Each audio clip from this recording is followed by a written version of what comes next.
Would you say Islam is a danger to the West? Like, No. do you think it's compatible at all? Because I know that in the Quran, it does say the end goal of it is to convert everyone to Islam, to make everyone a believer. So what do you think about that situation? So firstly, with converting other people, there's no compulsion in religion. So giving the message to someone, that is encouraged to do. You know, like I've talked to you about Islam, I give you the message.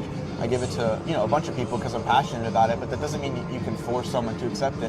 What kind of religion would it be if you have to force someone to accept it? That doesn't make any sense. The Quran says there's no compulsion in religion.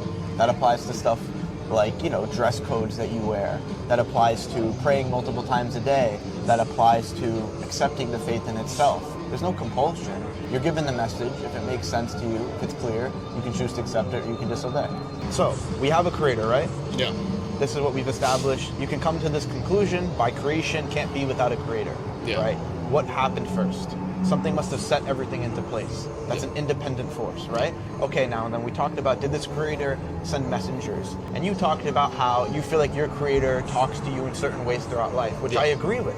I think that happens to basically everyone all the time, but most people are mainly in their subconscious, so they don't pick up on it around them. There's no such thing as true coincidences. Everything happens for a reason at the end of the day. You would agree with this. I know you're more into the esoteric kind of things. Yeah, and that stuff is all 100% real, right?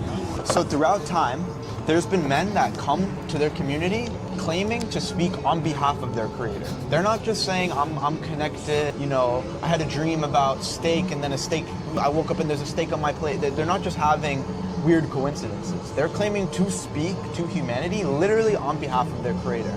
Now, all of these messengers that came, Abraham, Moses, Jesus, Muhammad, Noah, Adam, they all said the same thing. They all preached, pray to God alone, right? They all preached, beware of judgment day. This life is a test. Yeah. Beware of Satan. He's your biggest enemy. If you don't know who your biggest enemy is, he's usually running laps around you. He's got you like this. He's fiddling with you if you don't understand who your biggest enemy is. So all of these messengers would come with the same message. Submission to God, right? Now, sometimes this creator would give them revelation. So like with Moses, for example, our creator sent him the Torah for his people at the time. Okay, now what happened after Moses received the Torah? People tampered it. They added stuff, they took things away. The creator, after Moses, for example, was given the Torah, humans then tampered it. They added stuff, they took stuff away. So what does our creator do when the last message has been corrupted? They send another messenger to get them back on track. What does God do? Sends John the Baptist and Jesus. Jesus comes, he says the same thing as all the other ones. Submit to God alone, pray to God alone.